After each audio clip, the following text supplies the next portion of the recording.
जी बिस्मिल्लाहिर्रहमानिर्रहीम। अस्सलाम वालेकुम नाज़रीन, आप यूट्यूब चैनल देख रहे हैं और मैं कामरान अरशद हूँ। आपसे रिक्वेस्ट है चैनल को सबसे पहले सब्सक्राइब कीजिएगा ताकि हर आने वाली वीडियो का लिंक आपको मिल सके। खैर, बहुत सी अहम खबरें हैं। मौसम सर्द है, खबरें गर्म हैं। मौसम में शिद्दत बढ़ती जा रही है सर्दी की, लेकिन सियासत में गर्मा गर्मी बढ़ती जा रही है। वो केसेस के हवाले से हो, पाकिस्तान तहरीक इंसाफ के हवाले से खबरें हों, पाकिस्तान मुस्लिम लीग नवाज़ के हवाले से खबरें हों, सभी गर्म हैं। बिलावल भुट्टो भी अपने आप को वज़ीर आज़म पाकिस्तान देखते हैं। नवाज शरीफ साहब शेरवानी तैयार करके बैठे हैं और पीटीआई ये कहती है कि इमरान खान ही वज़ीर आज़म आएंगे। सिर्फ MQM और JUI यही नहीं कहते कि ये हमारे वज़ीर आज़म के कैंडिडेट है। जमात इस्लामी कहती है कि हल सिर्फ जमात इस्लामी के पास है। तो ये सारे मामला चूँकि इलेक्शन की गहमा गहमी है, ऐसा ही चलता है। खैर, कल आपको मालूम है कि साइफर केस की समाअत थी अडयाला जेल में, तो उस पर मैं आपसे सबसे पहले बात करता हूँ। साइफर केस का जो मरकज़ी गवाह है, इमरान खान का जो लाडला है, जो लाडला था कहेंगे, अब इमरान खान साहब का जो लाडला था आज़म खान। इमरान खान साहब बड़े गुन गाते थे कि आज़म खान जैसे ईमानदार शख्स कोई नहीं है, आज़म खान जैसा ज़हीन आदमी कोई नहीं है। और इमरान खान के कभी वो हाथ होते थे, कभी आँखें और कभी कान। तो इमरान खान साहब उन पर बड़ा यकीन करते थे, बड़ा ट्रस्ट करते थे। तो मौला अली का कौल है ना कि किसी पर एहसान करो तो उसकी शर से महफूज रहो, तो ऐसा ही कुछ हुआ है खान साहब के साथ भी। अब वो जो तारीफ़ों के पुल बांधते थे कि ईमानदार और ज़हीन आदमी है, ये ट्रस्ट के काबिल है, इस तरह के मामलात इमरान खान साहब गुन गाते रहे। वैसे तो गुन तो वो इलेक्शन कमिश्नर, जो चीफ इलेक्शन कमिश्नर है, उनके भी गाते रहे। तो खैर, वो गुन गाते रहे। अब वो वादा माफ़ गवाह अदालत में पेश हुआ। इमरान खान साहब के वकला और उनके अहलिया भी मौजूद रहीं, शाह महमूद कुरैशी की फ़ैमिली भी अदालत में मौजूद रही। जज अबुल हसनात वहाँ पहुँचे, केस की समाअत शुरू की। तो जब आज़म खान वहाँ दाखिल हुए तो इमरान खान का चेहरा गुस्से से लाल हो गया। अब वो गुस्से से लाल हुआ है तो इमरान खान साहब ने समाअत के दौरान जज साहब से मुखातिब होकर कहा कि आप इनसे कुरान पर हाथ उठाकर हल्फ लीजिए पहले, फिर ये अपना बयान रिकॉर्ड करवाएं। तो जज अबुल हसनात ने खान साहब को ये कहा कि खान साहब, हम सब मुसलमान हैं। उन्होंने उनको रोक दिया, और हम सब कुरान को पढ़ते हैं और उस पर अमल भी करते हैं। फिर उसके बाद जज अबुल हसनात ने ये कहा कि खान साहब, आपको ये कहने की ज़रूरत नहीं है। फिर बात आगे बढ़ी और हम कुरान पढ़ने और कुरान पर अमल करने वाले हैं। उसके बाद जज साहब ने कुरान पाक मंगवाया, जिसे आज़म खान साहब ने पकड़ा और चूमा। उसके बाद उन्होंने अपना बयान रिकॉर्ड कराना चाहा तो जज साहब ने कहा कि आप बावाज़ बुलंद कहें कि अगर आपने, चूँकि बावाज़ बुलंद कहें अल्लाह नाराज़ हों आपसे, और अगर आप झूठी गवाही दें तो जब अभी ये बात कर ही रहे थे तो बुशरा बीबी, जो अहलिया इमरान खान साहब की हैं, वो वहाँ मौजूद थी। उन्होंने फिर कहा बावाज़ बुलंद कि अल्लाह आपसे नाराज़ हो और आप पर अजाब हो। इस तरह के कलिमात बुशरा बीबी ने अदा किए। अब जब बात शुरू हुई तो उन्होंने कुरान पाक को पकड़ा और गवाही देना शुरू कर दी, जो वो पहले भी दे चुके हैं, आपको मालूम है। तो इमरान खान साहब ने एकदम कहा कि कुछ मुनाफिक तो ऐसे होते हैं जो कुरान पर हाथ रख कर झूठ बोलते हैं।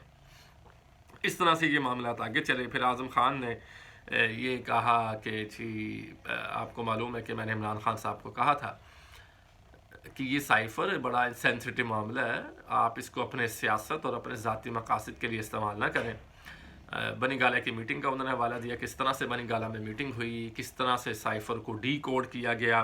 और फिर इमरान खान साहब इस पर बहुत खुश थे। उन्होंने कहा कि अब हम इस पर अपना बयानिया बनाएंगे। आज़म खान ने ये बात कही। और सबसे बड़ी जो बात थी, आज़म खान ने जब ये शुरू किया, इससे पहले गवाही, वादा माफ़ गवाह बनने से पहले एक मामला हुआ कि आज़म खान साहब 1 महीना ही गायब रहे हैं। हाँ जी, 1 महीना गायब रहे हैं। गायब रहने के बाद उन्होंने एक्सेप्ट किया कि उन्होंने वादा माफ़ गवाह बनना है, और फिर वो वादा माफ़ गवाह बने हैं। अब ये 1 महीने की गुमशुदगी, ये वो तो नहीं थी जैसे शेख रशीद अहमद चिल्ले पे गए थे 40 दिन के लिए। तो ये बहुत से सवालात इसमें पैदा होते हैं। अब अच्छा, जो इसमें सेंसिटिव पहलू है जिसको मैं सोच रहा था कि मैं आपसे बात करूं, वो ये है कि कुरान पाक बीच में लाया गया और फिर ये गवाहियाँ होती हैं ऐसे। अब इसमें से एक तो झूठ बोल रहा है। अगर इमरान खान साहब झूठ बोल रहे हैं तो ये कुरान पाक का उठा कर झूठ बोलना ये कोई छोटी बात नहीं होती। बहैसियत मुसलमान हमारा ईमान है कुरान मजीद पर, और हम उसकी हर चीज़ पर अमल करते हैं, उसको पढ़ते हैं। और कुरान पाक को तो छूना भी अल्लाह ताला ने इजाज़त नहीं दी कि आप अगर वज़ू में नहीं हैं, आप पाकीज़ा नहीं हैं, तो आप कुरान पाक को हाथ नहीं लगा सकते। تو اس کا بھی ایک احترام ہے، اور اس کو اٹھا کر اس کتاب کو جو سچی کتاب ہے، جھوٹ بولنا یا گواہی دینا اپنے سیاسی مقاصد کے لیے، میں دونوں میں سے کسی شخص پر الزام نہیں لگا رہا، لیکن یہ ہے کہ دونوں میں سے ایک تو پھر جھوٹ بول رہے ہیں نا، تو یہ قرآن پاک پکڑ کے جھوٹ بولنا، تو یہ آپ اپنے ذاتی مقاصد کے لیے اسے استعمال کر رہے ہیں، تو یقیناً یہ اچھی چیز نہیں ہے۔ اچھا، اس کے بعد جب انہوں نے بیان شروع کیا تو کہا کہ میں نے عمران خان کو کہا تھا کہ سائفر ایک خفیہ دستاویز ہے، اسے اپنے سیاسی مقاصد کے لیے استعمال نہیں کرنا چاہیے، لیکن عمران خان صاحب نے میری بات نہیں مانی، انہوں نے اس کو اپنے سیاسی مقاصد کے لیے استعمال کیا، اپنے ذاتی مقاصد کے لیے استعمال کیا۔ پھر جب بات آگے بڑھی تو انہوں نے بنی گالا میٹنگ کا حوالہ دیا کہ بنی گالا میں اس طرح کی میٹنگ ہوئی تھی، اور کس طرح سے ہم نے یہ پلان کیا کہ سائفر کو ڈی کوڈ کریں گے۔ اس کے بعد عمران خان نے کہا کہ اب ہمیں اپنا بیانیہ بنانے کا موقع دوبارہ سے مل چکا ہے، اور اب میں اس پر اپنا بیانیہ بناؤں گا، یہ بات کی۔ اور اس بات کے بعد آپ کو پتہ ہے کہ حالات کہاں سے تھے اور کہاں آ چکے، لیکن یہ جو باتیں کرتے ہیں عمران خان کے جو بہت قریبی لوگ رہے ہیں پہلے بھی، وہ کہتے ہیں کہ عمران خان کانوں کے کچے ہیں، وہ کئی لوگ کہہ چکے ہیں، پرویز خٹک بھی یہ بات کہہ چکے ہیں۔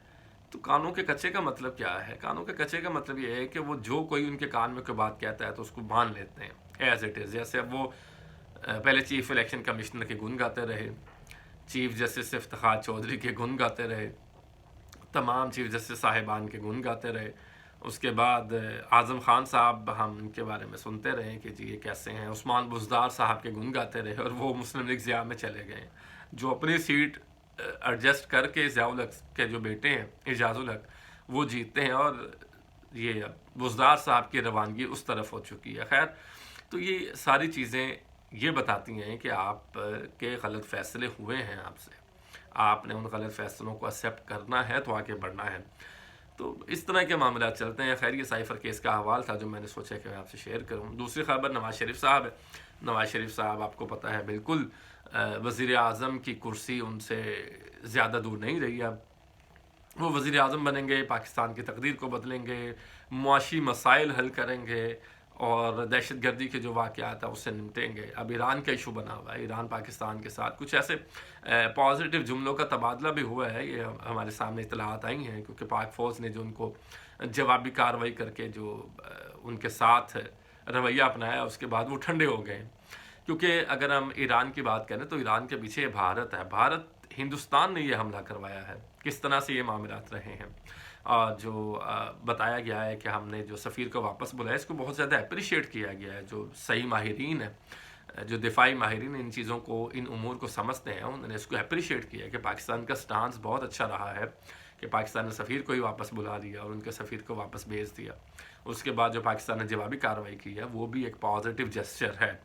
اب کچھ تبادلے ہو رہے ہیں، امریکہ نے مخالفت کی ہے ایران کی، امریکہ نے کھلے الفاظ میں کہا ہے کہ جو پاکستان کا حملہ کیا ایران نے، یہ ان کی سلامتی پر حملہ ہے، پاکستان کی سلامتی اس سے متاثر ہو رہی ہے۔ پاکستان ایک خود مختار ریاست ہے، تو پاکستان اپنا حق دفاع سمجھتا ہے اور طاقت رکھتا ہے، اپنا حق بھی رکھتا ہے۔